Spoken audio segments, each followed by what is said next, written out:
Niddah Daf Yoches. Rabbi Yochanan says there are only 3 places when it comes to Tumas Isha that we go by the Roiv, and the Roiv decides that it's like a Vadai, like it certainly happened. One of them is Mikar, that's our Sugya. When a woman sees Dam in the Mikar, in the Proizdar, in the canal, although it's possible that the Dam came from the Aliyah, which the Dam would be completely Tahar, we go by the Roiv. Most Dam comes from the Mikar, from the womb, and therefore she is Tameh. The second place is Shilya.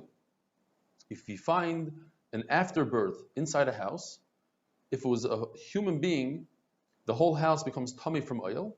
Shilya, the afterbirth, also we assume that there was a fetus in there and it was miscarried. The fact that you don't see a fetus now is because it got disintegrated within the Shilya. And we go by a Roiv and we're Metama everything.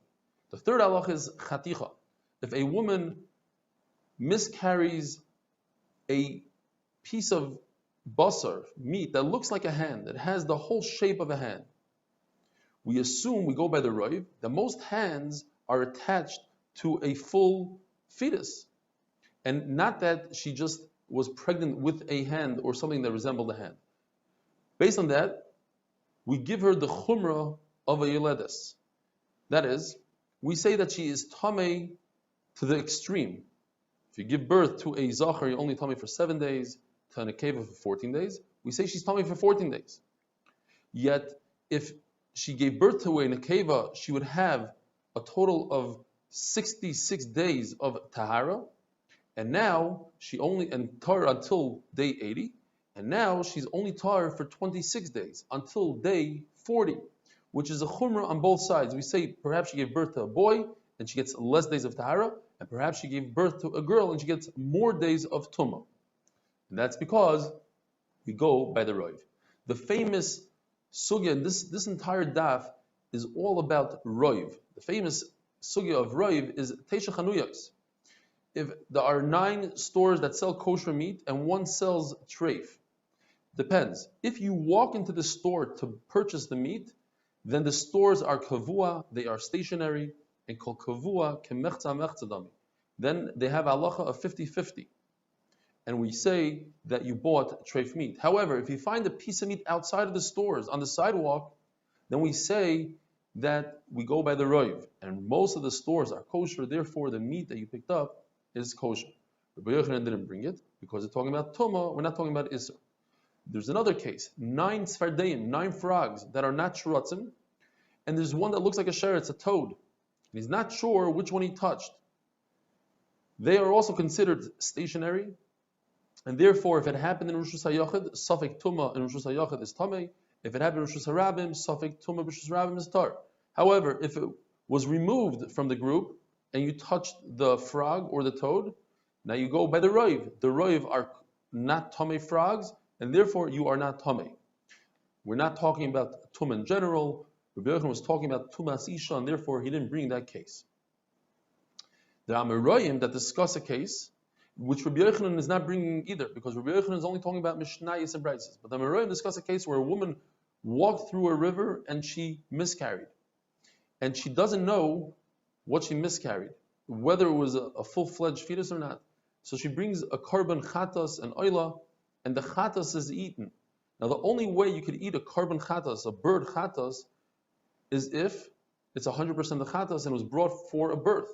Because the kohen shechs it with melika, he does melika, and melika, if it's not for the proper reason, then the melika creates a nevela, and he wouldn't be able to eat it.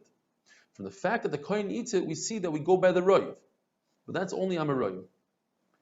We have a case of a baby who's sitting next to dough, and he has a piece of dough in his hand.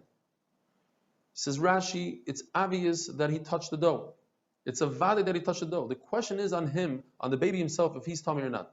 Most babies rummage through the trash and they become tamei.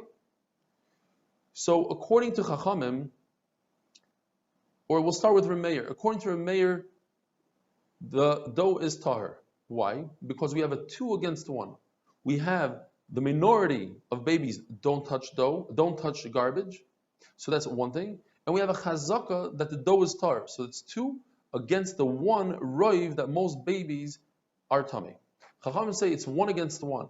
the minority amount of babies that don't touch garbage and don't become tamei is kemandalesa. We don't consider it at all. So it's 1 against 1. So we have a roiv that most babies are tamei. We have a chazaka that the dough is tar. We have a roiv against chazaka.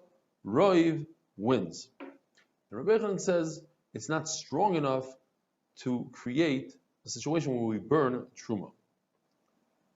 So why does Rabbi Yochanan say there are 3 cases that we go by the roiv, we can consider roiv avadai? It comes to exclude this one case where a woman miscarried a piece of meat. So according to the Tanakama, it depends if it comes with dam or not. And Rabbi Yehuda says it doesn't matter either way. Even without dam, she's tamei niddah. Rabbi Yochanan explains that if we're talking about dam from our Mishnah, the 4 colors of dam, according to everybody, she's tamei. If it's a different color of dam, let's say it's white, according to everybody, it's tar. The machlokes over here is where she miscarried and she didn't see the color. So according to Rabbi Yehuda, we go by the roiv. Roiv, women give birth to viable fetus. However, it's a weak roiv. This is a case where roiv doesn't create a situation where we burn the truma. So that's why Rabbi Yochanan said only 3 cases and not this 4th case. Have a wonderful day.